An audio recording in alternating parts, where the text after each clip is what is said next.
This week, Philadelphia city leaders shared a plan on how they plan to use the first round of opioid settlement dollars from manufacturers they say contributed to addiction crisis in the city. And tonight we went to see how that money will impact the community. And Marcus, you were out finding some answers. What did you learn?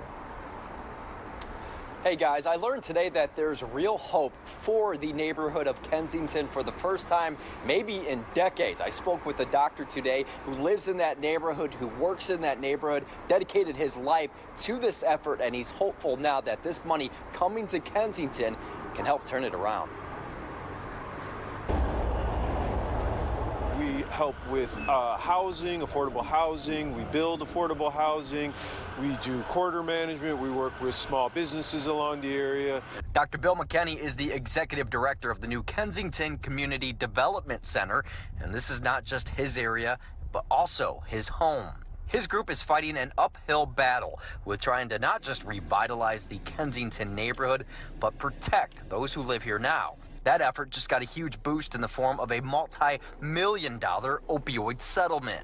Yeah, it's good news for Kensington, period. That good news includes $200 million come to the city over 18 years for overdose prevention and housing services. $20 million of that the city will receive and use this year, and almost half, $7.5 million of that will go directly to efforts in Kensington. There is a part that allows us to help keep people in their homes through fighting evictions and foreclosures.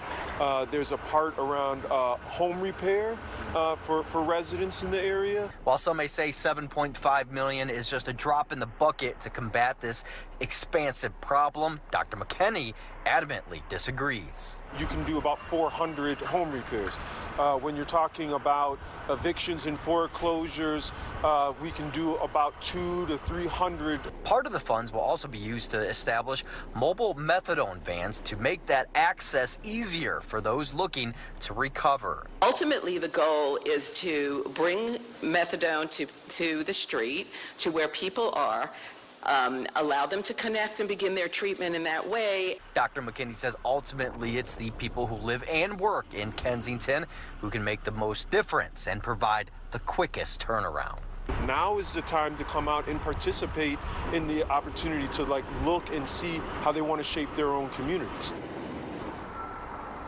Dawn, the good doctor there, also made a second point on that aspect that it's not just a drug-filled city, that people live there, families live there, they raise their kids there, and they want that neighborhood to be better. So he says this is a great step towards making this a livable situation and going from containment from the city to action and hopefully building back Kensington. All right, Marcus Espinoza live for us. Thank you, Marcus.